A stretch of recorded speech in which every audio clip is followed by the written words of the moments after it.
Fellow FPL managers, it is game week 36 team selection time. But first, let's look at my game week 35 results.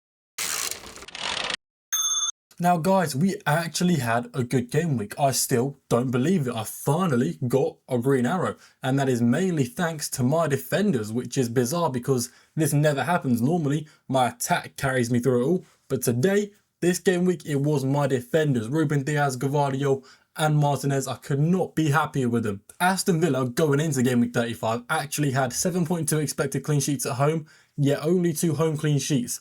Game week 35 is where they finally picked up a deserved third home clean sheet. So thank God I got on Martinez at the right time. With the double Man City defence, it was always a risk. I was fairly confident in the clean sheet potential for Man City defenders for last game week and the rest of the season. They've got some decent games. But because the minutes are quite, up in the air, I wasn't sure Ruben Diaz was going to start, and I'm not sure he's going to start next week either. I know that if he does start, he will get some points for me, well, most likely, and he is the most likely defender to actually start aside from Gavardio. So big brain play from me there. Glad I thought of that. Glad I didn't pussy out of it, because if I did, I would be on less points right now, and that double Man City defence is a crucial differential for me and my push for top 50k. As of right now, guys, we sit just outside the top 100k. So, we're slowly building our way back up. And if you didn't know, I have a bench boost available that I was thinking about using this week, but ultimately I'm going to take a risk and use it in game week 38. So hopefully that will be the final push I need to achieve my target of top 50k. Looking at the team here as well, guys, we chose captaincy right. I was debating Mbumo, I was debating Salah. Ultimately, I made the right choice and went with Isak. I know you could say it was quite lucky because, we got a penalty, penalty goal from Isak. But at the same time, they also had 2 penalties denied by VAR. So, balances out the scales a bit. We'll say it was, the right choice, shall we say. I mean, the only reason I picked Isak was because Brighton had conceded 2 goals in each of their last 6 games. But the one time I captained a player against them, they only scored 1. But thankfully, it was the player I did captain. And yeah, no thanks to anyone else in my midfield or my attack. You guys did absolutely nothing. Going into the team for game week 36, I had 2 free transfers. But I only made 1 transfer. I brought in Bruno Fernandes for Luis Diaz because, yeah, Luis Diaz, he's not going to get minutes anymore because Liverpool just don't care anymore. They've already won the league. I was really considering going from Aït-Nouri to a Forest defender, but looking at my starting 11 for game week 36, which we'll go into in a bit, I would have to bench another really good defender like Robinson playing home to Everton, which I don't really want to do.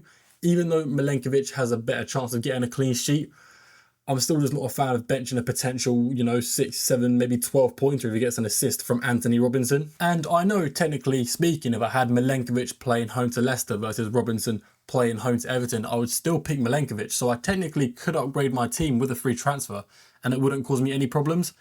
The issue with that is I'm making a sideways move. I could bring in Milenkovic and he could get 6 points.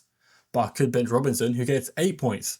They both have a really good chance of a clean sheet. So yeah, it is one of them tough decisions, but I'm going to save a free transfer just in case, injuries happen and just keep Robinson in my team for now. It's the safe play and I think it's the right move, even though it could make me lose out on, say, 4 or 5 points. It's not going to be the end of the world because I think it's a very small chance I actually do miss out on points. So yeah, only move Luis Diaz to Bruno Fernandes. And, I know Bruno didn't play last game. He didn't start. So people think Bruno's minutes are at risk. And let me tell you all right now, Bruno's minutes have never really been at risk. The guy has never had to rest because of a busy schedule. He's never had to be rested so he can play a more important game later on in the week. That's not how Bruno operates. Sure, he missed last game because, he had a bit of a niggle. He had something wrong. He needed a bit of rest. But that rarely ever happens to Bruno. And I can safely assure you all right now, I'm very confident in Bruno starting every game for the rest of the season. I could be wrong, I'm not a fortune teller. I'm not a time traveller. But I do believe he's going to be okay, and I do believe he's going to be starting the next game playing home to West Ham. Going into the team selection now, guys, it looks insanely healthy. Starting off in the defence, we have Sells playing home to Leicester. We have double Man City defence playing away to Southampton. Then we've got Robinson playing home to Everton. 4 players with a lot of potential for points. Before I get into the rest of the team, I will say this is my bench that I will not be bench boosting, which does seem a bit foolish at times, but Chelsea are actually first for defensive data on recent form, so I'm not too, optimistic about Barnes getting any points. I'm not too optimistic about Newcastle keeping a clean sheet either. Along with Martinez playing away to Bournemouth, it's very unlikely he gets more than 3 points. The only guy I really have hope for is Aït-Nouri, But even then, Brighton probably do score against Wolves if we're being realistic. So I know this bench is a bit risky. I know it will probably get points somewhere, but for me, it's not worth the bench boost. So, I just want to put that out there. I may get a lot of points on my bench and I am quite nervous about it, but I believe Game Week 38 is the best time for a bench boost. But yeah, talking about this defense, guys, I would not be surprised if I kept 4 clean sheets. I don't want to jinx myself because I could end up with that, 0 clean sheets. But all of these teams have something to play for. They're all fighting for European football. Well, that's half a lie. Fulham aren't really competing for European football, let's be honest. But they're solid defensively, and Everton don't have any good attackers. So, put 2 and 2 together, he's probably going to do all right. Then we got the midfield 4. Obviously, Barnes is sitting out on the bench. We instead are playing Kluivert, who is home to Aston Villa. Now, Kluivert's not been on the best form recently.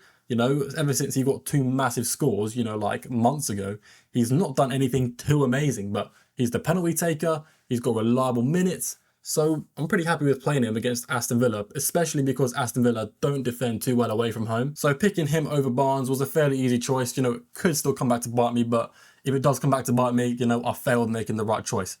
Then we got Salah playing home to Arsenal, who, to be honest, I don't think is going to get any points, but you can't just not play Salah. It's way too risky, doesn't make any sense. But what I will say is that he is not going to be my captain. I'm going to give that privilege to someone else in the midfield known as Mbeumo. Now, last game week I nearly gave it to him against Man United, and he only got 5 points. So I made the right choice in not giving it to him.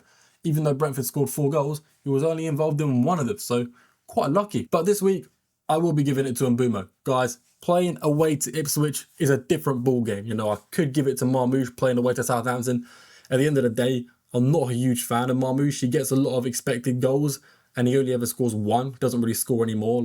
I know he scored a hat-trick earlier on in the season, but he's been a big underperformer of the expected goals for a long while now. And that's not the type of player I want a captain. So I'm going with my boy Mbeumo. Last but not least in the midfield, new signing Bruno Fernandes. Now, West Ham have kind of been locking it down on defence recently. They never really concede more than 2 goals in a game. They're not winning any games.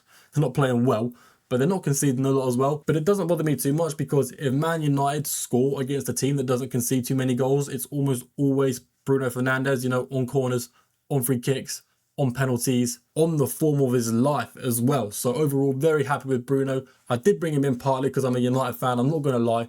There maybe were a couple better options to go for, but at this stage in the season, when there's only 3 game weeks left, I've got to go differential to push for top 50k. If I keep doing what everybody else does, I'm never going to get anywhere. So yeah, Bruno's in the team. Let's head on to the front line. Now, we already talked about Marmoush. His ownership is going to be so high because of captaincy that his points will probably negatively affect my rank.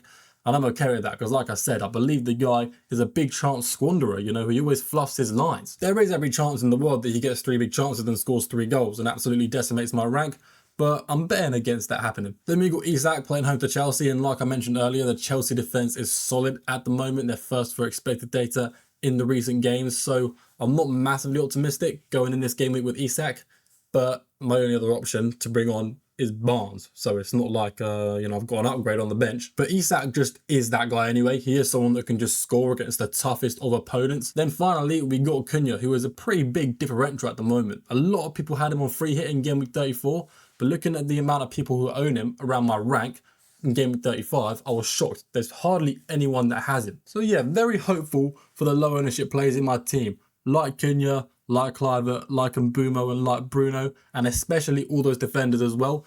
They have the potential to boost me up so high in rank. Obviously, it works both ways.